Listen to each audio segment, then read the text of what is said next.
Muito boa noite a você que acompanha a Canção Nova no Brasil, em tantas partes do mundo. Obrigado por nos receber agora, aí na sua casa, onde você estiver nesse instante. O nosso Além da Notícia de hoje, que está chegando, tem um tema de muita importância, também bastante curioso e, ao mesmo tempo, será uma grande contribuição para a nossa vida nesse atual momento. Nós vamos falar sobre o futuro da escrita em um mundo tecnológico. Peço a você que tome agora seu smartphone, ou pegue o seu telefone, ou bata aí a porta da vizinha e peça para sintonizar na Canção Nova. Será muito interessante. Para conversar sobre este assunto também, nós temos aqui dois convidados muito especiais. Já quero apresentá-los antes da introdução do programa. Temos a doutora em Educação, Catarina de Almeida Santos, também pesquisadora da Universidade de São Paulo, avaliadora da Coordenação de Aperfeiçoamento de Pessoal de Nível Superior, professora adjunta da Universidade de Brasília. Seja bem-vinda, professora doutora Catarina. Obrigada, eu que agradeço. Muito obrigada pelo convite, será um prazer. Tem uma porção de outras coisas aqui importantes sobre a senhora. Olha, experiência na área de educação à distância, avaliação e gestão da educação básica, educação superior. A gente vai, daqui a pouco, introduzir mais ainda sobre a doutora Catarina. E temos também o doutor em informática e mestre em computação, Paulo Rogério Foina, professor também. Bem-vindo, boa noite. Obrigado pelo convite, é uma honra estar aqui com vocês. Igualmente um currículo também importantíssimo, autor de livros na área, atualmente coordenador de graduação e pós-graduação do Centro Universitário de Brasília, UniCeub, e consultor científico do Instituto de Pesquisa Eldorado, que quero saber daqui a pouco do que se trata. Mas bem, primeiro quero fazer uma introdução sobre o nosso tema, o futuro da escrita em um mundo tecnológico. Neste contexto globalizado em que vivemos, as pessoas estão cada vez mais interligadas a aparelhos tecnológicos como smartphones, computadores, tablets, TVs e TVs de alta definição, claro. Jovens, crianças, adultos são concomitantemente bombardeados por enxurradas de informações, além de terem à mão um leque de opções para o entretenimento. Queremos aqui analisar até que ponto o uso dessas ferramentas tecnológicas pode prejudicar a vida de seus usuários. Mas tem um outro ingrediente. E a nossa escrita? Aquela que a gente, desde pequenos, já somos habituados a tê-la como algo que vai crescendo conosco. Que a gente se lembra também do beabá, que a gente se lembra da dificuldade de escrever, da letra bonita ou não. Será que a nossa escrita corre o risco de ser extinta ou tornar-se obsoleta? Vamos conversar com esses especialistas sobre o assunto e deixo os senhores livres já para uma introdução. A nossa escrita, ela tem prazo de validade, sim ou não? Doutora Catarina, por favor. Primeiramente é importante a gente dizer que, na verdade, quando estamos falando de escrita, né, seja ela à mão ou digitada, é escrita da mesma forma. Então, quando a gente diz, eu preciso escrever um texto, não importa o meio que eu vou utilizar, que eu estou escrevendo o texto. Mas, assim, eu sei que agora nós estamos falando especificamente desse processo de escrita à mão, que está cada vez menos sendo utilizado por conta das tecnologias. Mas, na verdade, o que a gente precisa pensar primeiro é que a gente não pode lidar com os extremos, né? A tecnologia ela é fundamental na nossa vida, no desenvolvimento da sociedade, né? No processo de aprendizagem dos alunos, especialmente, né? Mas a escrita à mão também ela é muito importante. Então, o que a gente não pode fazer é, em detrimento da tecnologia, esquecer do processo de escrita à mão, por exemplo, né? Ou, por conta da escrita à mão, esquecer do uso da tecnologia. O que a gente precisa aprender no processo de ensino-aprendizagem, nos processos formativos e na vida, é saber mediar esse processo. É importante a gente dizer que a escrita, na verdade, é uma das primeiras tecnologias, né? A escrita é uma tecnologia. E quando a gente está falando de tecnologia, a tecnologia ela é um meio, né, para se alcançar determinados objetivos, determinados fins. Então, a partir do momento que a gente utiliza essa tecnologia como meio e não como um fim nela mesma, ela será sempre bem-vinda ao desenvolvimento da sociedade, da humanidade, o avanço dos conhecimentos e ao processo de formação dos nossos jovens e adolescentes. Obviamente, no decorrer do programa, a gente pode detalhar melhor esse processo. Professor Paulo Foina. Eu concordo com a professora. Escrever é se comunicar. Então, comunicação, se eu estou escrevendo alguma coisa em cima de papel, ou em pedra, ou em madeira, ou como já foi no passado, ou em papiro, ou no meio eletrônico, o que importa é saber se comunicar. Hoje a tecnologia está exigindo que a gente digite porque não tem outra forma de comunicar com o computador ou com os meios eletrônicos. Daqui a pouco a gente vai parar de digitar e vamos conversar com as máquinas. Hoje já o Siri e outras aplicações que rodam em smartphone permitem que você converse, dê ordens para ela. Isso está evoluindo de forma bastante intensa, a gente vai parar de ter que digitar. Agora, a escrita manual envolve o desenvolvimento psicomotor fino, que é uma das poucas ações humanas que desenvolve essa parte do cérebro. Então, isso deve continuar, porque a mesma habilidade que eu tenho para segurar uma caneta vai ser para segurar um pincel, para fazer uma operação mais fina, para ser um médico, um bisturi. É essa coordenação psicomotora de alta qualidade, de fina, como a gente chama. Então, isso não pode ser substituído, isso não vai ser eliminado. É bom começar com as crianças, aprender a escrever e ter letra bonita. Eu sou professor, eu tenho cada aluno que você não acredita, eu não consigo entender o que ele escreveu, nem para avaliar a prova dele. Então, ter uma letra bonita não é mais uma questão de exigência para se comunicar, porque para comunicar a gente usa várias tecnologias, como o professor lembrou. Mas passa a ser uma necessidade para desenvolvimento de uma habilidade, uma mecânica fina do corpo humano. É uma parte do cérebro que a escrita ajuda a desenvolver. Importante isso que o senhor nos fala agora. É um ingrediente importante para o próprio desenvolvimento do cérebro do ser humano, de suas habilidades, a escrita. Mas eu fico aqui pensando, com tanta evolução, ela não corre o risco de um dia ser desnecessária ou deixar de ser utilizada? Então, eu acho que ela não corre o risco de deixar de ser utilizada, especialmente por conta das pesquisas que vêm sendo feitas. Especialmente nas universidades, em algumas universidades dos Estados Unidos, os pesquisadores começam a fazer pesquisas sobre a importância do escrever à mão, né? Então, eles vão explicar que o processo de escrita à mão é um processo que é físico, né? E ele é extremamente importante, inclusive, para a gente conseguir fixar mais as aprendizagens, os conteúdos. Então, eles começam a fazer pesquisa, por exemplo, coloca grupos, e não estamos falando só de crianças, estamos fazendo pesquisa, inclusive, com adultos. Coloca grupos de adultos, né, escrevendo, ouvindo assistindo uma palestra ou uma audiência, alguns anotando à mão e outros digitando. E aí, ao fazer um processo de avaliação sobre isso, mostra que quem fez a escrita à mão conseguiu fixar melhor isso, né? Então, se a gente pega especialmente para o processo de alfabetização e desenvolvimento dos jovens, a questão da escrita, ela é muito importante, né? Isso não significa abrir mão das outras tecnologias, né?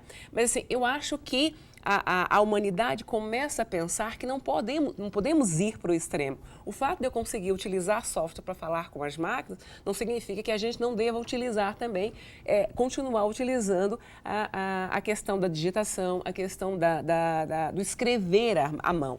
Imagina se eu posso ter software para reproduzir ou para fazer pinturas belíssimas, mas nada vai substituir a criatividade e a habilidade de um pintor pegar um pincel e fazer isso à mão, né? E aí isso é importante, inclusive, para a questão, se você vai fazer um processo cirúrgico, se você não desenvolve essa habilidade fina, né, como é que você vai lidar com a questão do bisturi, com todo esse processo? Então, em todas as áreas da vida humana, essa habilidade fina que você desenvolve, que começa a desenvolver exatamente através da escrita, né, ela continua sendo importante. A gente precisa lembrar, inclusive, que hoje as crianças, elas têm o primeiro contato dela, na verdade, muitas vezes nem sempre é com o lápis. É com a questão do smartphone, é com a questão do tablet. Mas, se você vai para o processo de educação infantil em qualquer escola, a questão da pintura, do manuseio de massa, da questão do lápis, da criatividade da criança, tudo isso é muito importante que você continue utilizando a questão do desenvolvimento dessa habilidade, seja na escrita, seja na pintura. Então, isso é fundamental. E eu acho que isso é uma coisa que a gente não pode deixar morrer. E eu acho que a humanidade, com a inteligência que tem, vai saber olhar para isso e pensar e desenvolver essas questões, continuar avançando nas diversas tecnologias sem deixar esses processos primeiros que são importantes para a gente chegar aqui. Professora, a senhora está nos recordando aqui que o progresso, que os avanços científicos, que as inovações todas, elas nos trazem este desafio de redescobrirmos o valor também daquilo que é origem, que é original. E sempre preservarmos e muitas vezes voltarmos novamente à nossa originalidade.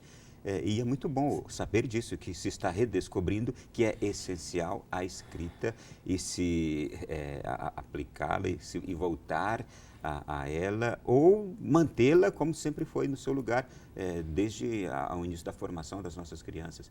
Muito bom saber disso. Muito bem, vamos lá. Professor Paulo Rogério, o senhor é consultor científico do Instituto de Pesquisa Eldorado. Isso. Que trabalho faz o Instituto de Pesquisa Eldorado? Ele faz projetos tecnológicos para as empresas que estão no Brasil, basicamente. Então, os grandes produtores de hardware, de software brasileiros são clientes nossos. Nós desenvolvemos pesquisa, vai desde o projeto de microchip, nós projetamos microchips de alta tecnologia, por exemplo, fizemos há 2 anos o primeiro receptor de TV digital 100% brasileiro em um microchip, tem aproximadamente 6 milímetros quadrados, é minúsculo, e tem 90 milhões de transistores lá dentro. Né? Mesmo sem saber o que é transistor, 90 milhões de qualquer coisa é muita coisa para uma área pequena.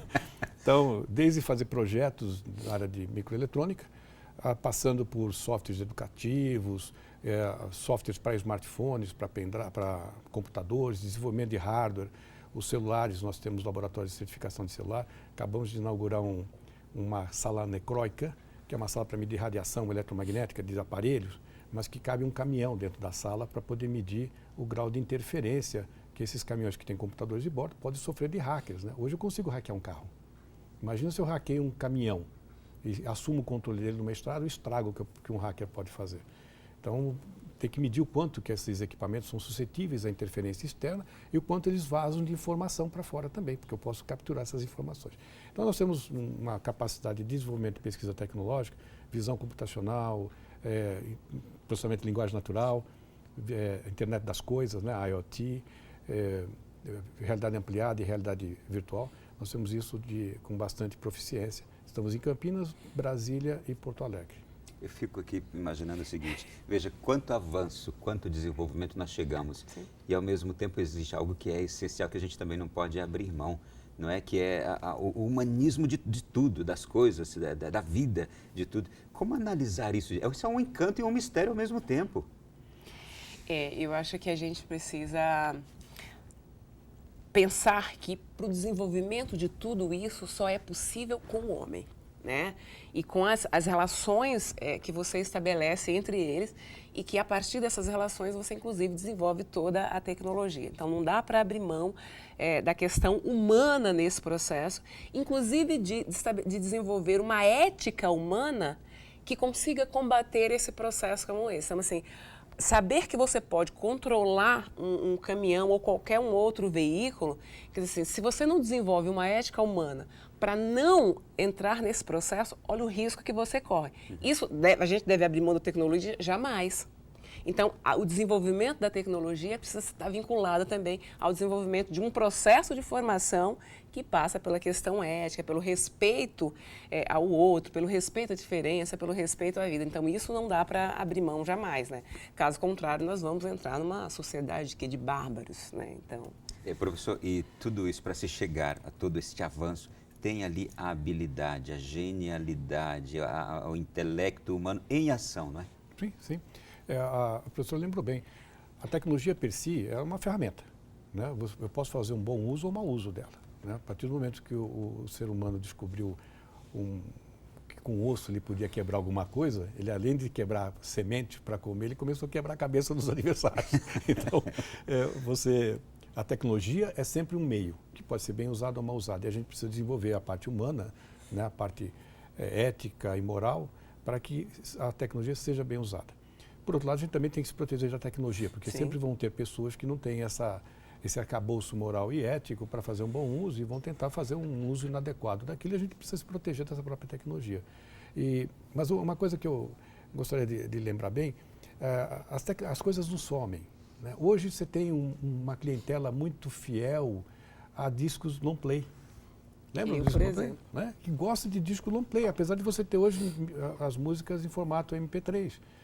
Mas você tem essa vontade, né? Essa necessidade de preservar as coisas mais antigas. Não é porque são antigas, é porque elas têm características próprias. Eu gosto de livro porque eu tenho um atavismo à folha, ao papel, sentir o cheiro do livro, apesar de ler uma quantidade enorme de material em meio eletrônico.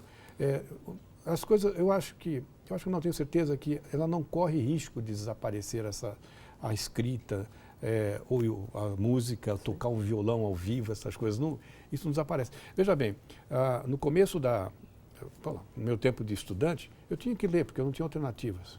Eram livros. Né? Hoje, meus filhos já puderam ler textos em internet, né? Ou em meio eletrônico, em e-books, etc.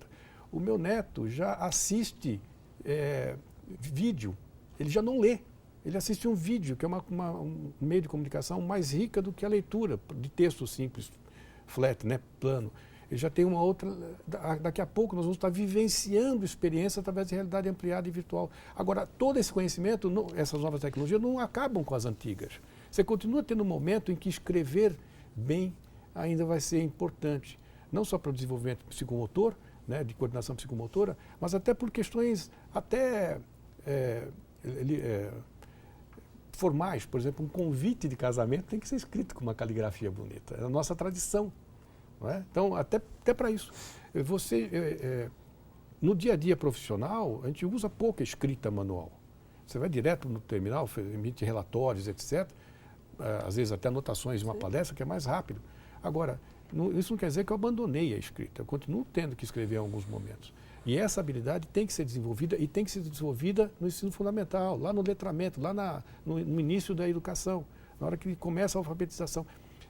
É o momento de desenvolver essa capacidade, essa mecânica fina do cérebro. A gente vai voltar a falar sobre tudo isso, o futuro da escrita em um mundo tecnológico, daqui a pouco, na sequência do nosso programa, no segundo bloco, um intervalo rápido, e a gente volta já.